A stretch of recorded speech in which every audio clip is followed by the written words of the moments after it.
Bienvenue à cette nouvelle vidéo de Sérénité avec Francis. Mon nom est Francis de l'Académie Sérénité, une plateforme en ligne d'apprentissage à votre rythme, très pédagogique du Qigong.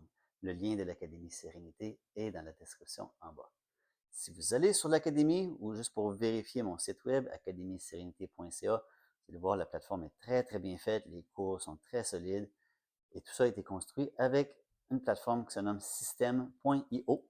Je vous recommande fortement si vous avez besoin de construire du matériel didactif, vous aussi. Le lien de System.io est dans la description également. Dernière vidéo, on a parlé un petit peu de relâcher. Dans celle-ci, on va voir un petit peu l'importance de relâcher, ce que ça fait pour le chi. Le chi circule dans notre corps à travers ses méridiens, ses rivières d'énergie. Et on peut imaginer, comme je l'ai déjà dit, je crois, dans une vidéo où j'expliquais ce que c'était le Qigong, si on a des rivières d'énergie, il peut y avoir des petits castors, des maladies, des blocages qui empêchent l'eau de se rendre au bout de la rivière. Évidemment, si l'eau empêche de se rendre au bout de la rivière, le bout de la rivière est moins irrigué, est moins dynamisé. Le Qi, c'est pareil. Par blocage, ça peut être blessure, ça peut être retenue mentale, mais ça peut être tout simplement un blocage physique. On connaît l'expression de barrer une porte. Quand la porte est barrée, il n'y a rien qui passe à travers la porte. Quand on ferme les fenêtres, il n'y a rien qui passe à travers les fenêtres. Donc, c'est la même chose ici. L'idée, notre moteur énergétique, c'est le souffle, entre autres, qui gonfle le ventre, le dantian, le chi, le réservoir de chi, et c'est ce souffle-là qui va transmettre le chi et l'énergie jusqu'au bout des doigts, jusqu'au bout des orteils, jusqu'au bout de la tête. Je vais prendre cette corde-ci pour vous montrer l'exemple. Je vais l'enrouler un petit peu parce qu'elle est longue. Donc, assumons que la main, c'est le moteur, tout comme mon dantian est le moteur énergétique, et que le moteur bouge. Vous voyez, le bout de la corde bouge également. Donc, le moteur réussit à transmettre l'énergie jusqu'au bout de la corde de par la fluidité de la corde. S'il y a un blocage, la porte est fermée, le moteur peut tourner, mais le bout de la corde, lui, soudainement, il est stable, il n'y a plus d'énergie qui s'y rend. Ce que ça veut dire pour notre pratique de Qigong, notre moteur est ici et la corde peut être notre bras. Donc, si j'ai les épaules trop hautes, relevées, ça vient bloquer. C'est de la tension, ma corde est bloquée, l'énergie ne se rend pas plus loin. Les épaules sont molles, on baisse les omoplates, on l'a vu dans la vidéo précédente. Mais mon coude est barré, même chose. L'énergie va se rendre jusque, mais n'ira pas plus loin que le coude. Le coude est barré comme la porte.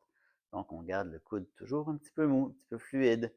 Un de mes professeurs disait droit, mais pas droit. Rond, mais pas rond. Donc, juste pour dire qu'il y a un petit peu d'élasticité. Même chose sur le poignet. Le poignet doit demeurer fluide, mou par la gravité, et la main également. Une main molle, une main non tendue et un petit peu arrondie, et les doigts sont dégagés. Si dans votre pratique, vous voyez que vos doigts sont droits, ça vient mettre de la tension. S'il y a de la tension, ça bloque. Si vos doigts sont collés, ça nécessite un petit peu de force, c'est de la tension, l'énergie circule moins bien. Donc ça, c'est avec le bras. C'est pareil avec les jambes. Quand on lève la jambe, dans certains mouvements, le pied doit être pendant et non le pied raide. Donc un mouvement facile pour pratiquer, vous pouvez le faire devant un miroir, c'est d'essayer d'arrondir le bras le plus possible. Comme la corde. On peut le faire assis de côté. Vous voyez, quand je monte, tout est mou. Quand je redescends, ça fait la vague. Un peu comme la corde. Comme la corde. Vous voyez? Ça monte, ça descend. Et on y va au rythme du souffle. Parce que c'est le souffle moteur. J'inspire, j'expire. L'autre côté. Pareil si on le fait devant nous. Inspire, expire. Ça demeure mou et fluide. C'est un petit peu ça le Qigong. Si vous avez une tension à quelque part, on la libère. Si vous n'êtes pas capable de la libérer, parce qu'il y a un blocage physique, ou peu importe, on utilise le souffle. Pas pour forcer, puis pour tendre, puis pour aller gagner de la souplesse, mais pour que le souffle, tranquillement, un souffle à la fois, libère la tension.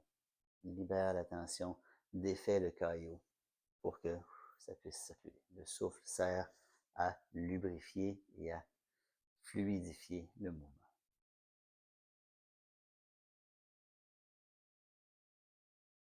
Donc, vous essayez d'intégrer ça aux différents concepts qu'on a parlé, la pleine conscience des pensées, pleine conscience du souffle, pleine conscience du mouvement, le relâchement total, c'est dur d'être très fluide quand on n'est pas relâché, et la mollesse du mouvement, la fluidité du mouvement, le roseau dans le vent.